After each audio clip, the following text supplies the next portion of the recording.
My mother-in-law told our homeowners association she was our primary property contact 3 days before we'd even closed on the house, and I only found out because the HOA welcome packet arrived addressed to her. It started, the way these things always seem to, with a phone call I wasn't on. Patricia had never quite forgiven her son Nathan for marrying a woman who wanted to pick her own house instead of the one 2 streets over from her that had, in her words, practically raised itself for a young family.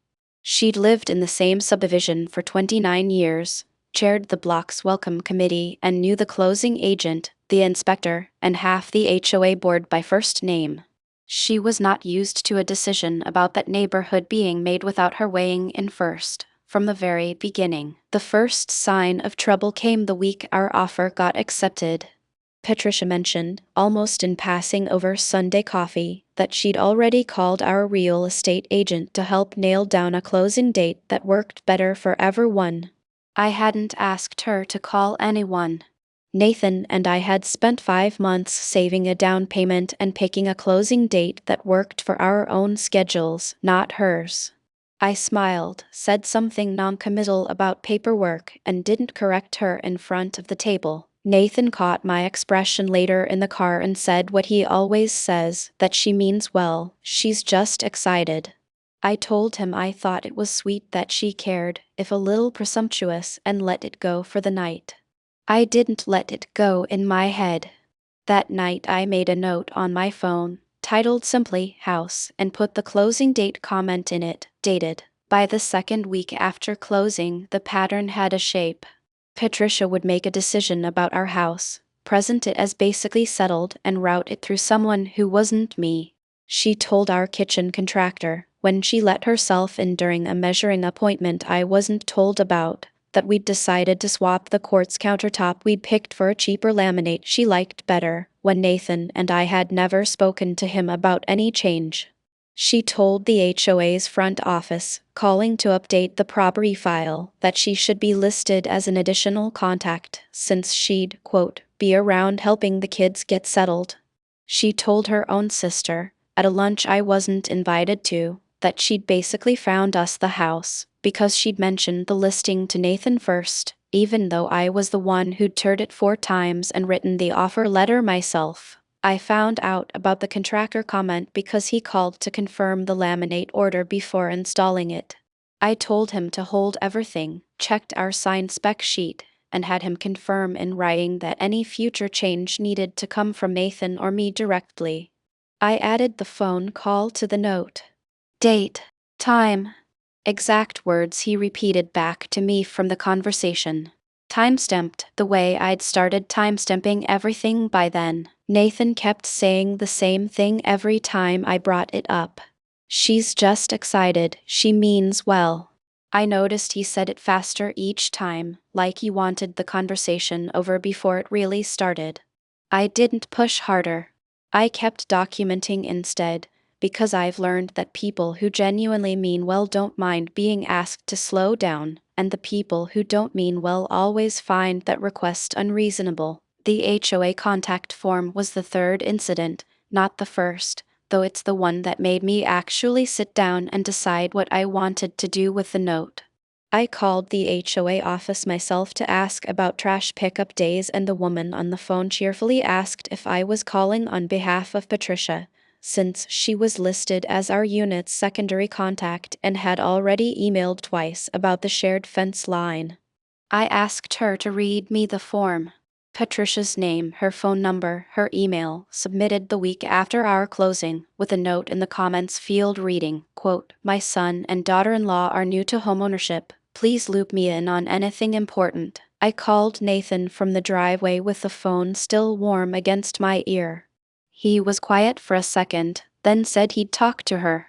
I told him not yet, that I wanted to see how far this actually went first, and I meant that, because by then the note had 22 entries and I was starting to want the full picture before I used any of it. 3 weeks later came the paint.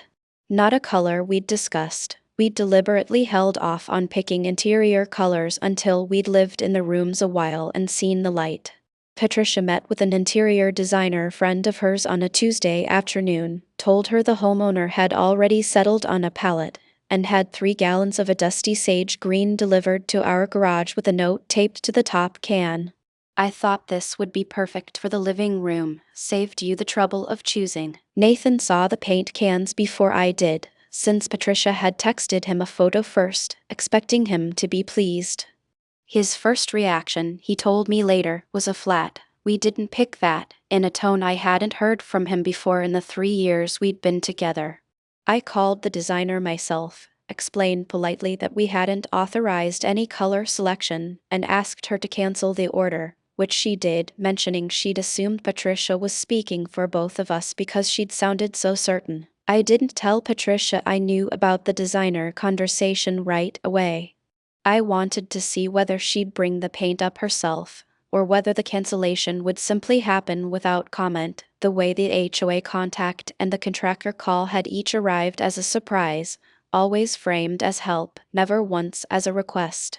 She never brought it up, which told me everything about what would have happened if those paint cans had gone up on our walls unquestioned. 10 days before our housewarming, the invitations went sideways. Not the ones Nathan and I had designed and sent ourselves. We'd kept the guest list small and the RSVP routed to my email. But a second batch showed up in several guests' mailboxes, printed by Patricia, listing her own address as the RSVP contact and a line at the bottom reading, quote, "Hosted with love by the whole family. Come see what we've all built together." 2 guests called me to ask which invitation was the real one. That was the moment I stopped being upset and started being calm, which, if you've ever actually been furious about something, you know is a far more dangerous place to end up. I didn't confront Patricia. I didn't tell Nathan the full extent yet, not until I was ready. I printed the HOA contact form with her name on it. I printed the contractor's laminate order and his written confirmation, the interior designer's cancellation email, the duplicate invitation guests had forwarded me, and a screenshot of the sister lunch story, retold to me secondhand by a cousin who'd been there. 19 pages in total, 3 hole punched, in a plain manila folder, and I brought it to the housewarming Patricia had, ironically, offered to help host once the paint situation quietly resolved itself. The housewarming was a Saturday afternoon, 30-some people spread across our new backyard, string lights already up, the contractor's crew foreman among the guests since Nathan had invited him as a thank you, plus 2 people from the HOA board who lived on our street. Patricia stood near the drink table greeting people as they arrived, telling at least 3 separate groups, within my hearing, that she'd, quote, been there every step of the way getting these 2 settled. Nathan's father handed Patricia the little bell we'd set out for the toast before anyone thought to check with me. I stepped forward before she could start, thanked Patricia warmly for coming, genuinely, because it made what came next so much easier, and said I actually wanted to share a little of what those first few months as homeowners had really looked like, since so many people already had a version of the story. I opened the folder to the first page and read the HOA contact form out loud, her name, her number, submitted a week after closing, in front of the 2 board members standing by the fence. Then the contractor's laminate order, in front of the foreman, who'd come for the barbecue and looked increasingly uncomfortable holding his plate. Then the designer's cancellation email and the paint delivery note, word for word. Then the duplicate invitation held up next to our real one, side by side, so everyone could see the RSVP address that wasn't ours. Nobody gasped, not the way it happens in a movie. It was quieter than that, and worse for Patricia because of it. I watched people's expressions shift, one cluster at a time, the way understanding actually spreads through a crowd, slow and then all at once. Nathan's father, a man I'd exchanged maybe 60 words with in 3 years, stepped forward from the back of the small crowd and asked, in front of everyone, to see the HOA form for himself. Patricia tried to say it was all a misunderstanding, that she'd only ever been trying to help, the same phrase she'd used in every single entry in that folder. I said that was completely fine, that I'd actually saved room for her side of things too, and held up my phone with the original photo of the paint cans still visible in my camera roll, timestamp intact, for anyone who wanted to check it themselves. Nathan didn't say a word while I was reading.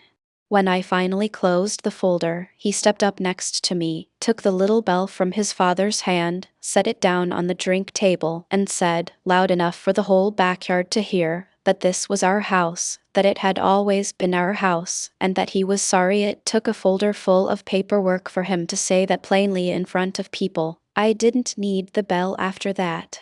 Patricia left before the cake was cut, walking quickly toward her car with her sister trailing a careful few feet behind her, not quite catching up.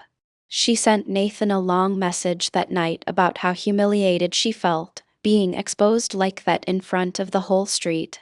He didn't respond to it. Neither did I. The folder had already said what needed saying. Our house settled into itself the way houses do, under its actual paint colors, chosen by us 6 weeks later, on a Sunday with the windows open. The HOA updated their file the following week, removing Patricia as a contact after I called and asked, politely, to see the form corrected. Patricia drove past once, 3 weeks after the party, saw us repainting the porch rail ourselves, and kept driving without stopping to offer an opinion on the color. Patricia called Nathan 2 months after the housewarming. Not to apologize, not exactly. She said she'd had time to reflect and wanted to, quote, move forward as a family, and could everyone please stop bringing up the backyard every time she tried to be supportive. Nathan told her he hadn't brought it up once since that afternoon. She had, in that very sentence, and he told her so. She tried a version of the same thing at Thanksgiving 4 months later, standing in her own kitchen, telling Nathan's uncle that the whole housewarming business had been blown wildly out of proportion by people who liked drama. Nathan, standing right there holding a plate of stuffing, said he didn't remember it that way at all, and that he'd read every page of that folder himself, twice, and didn't think there was anything left to argue about. Patricia changed the subject to the gravy. What actually shifted, more than any single conversation, was how Nathan started handling things going forward. Any decision that used to quietly route through his mother now came to me directly, first, every time, without my having to ask twice. When Patricia offered to help plan our 1-year anniversary party in the house, Nathan thanked her and told her we already had it handled. She didn't argue. I think, in her own way, she'd finally understood that the folder was never really about paint or an HOA form. It was about who actually got to live in the house that wasn't hers to run. Nathan's uncle still tells the housewarming story at every family gathering, usually to someone new, usually starting with, "You have to hear what she did at their own party." I let him tell it.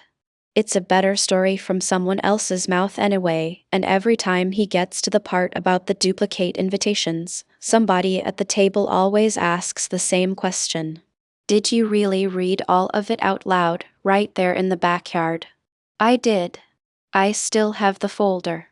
I've never needed to open it again, which is, honestly, the entire point of having kept it in the first place. The folder still lives in a drawer in our hallway closet, not because I think I'll ever need it again, but because it's a good reminder of something I actually believe now. If someone keeps telling you they're just trying to help, the kindest thing you can do for both of you is start keeping receipts, quietly, calmly, until the day you don't have to raise your voice at all. Case closed. What would you have done?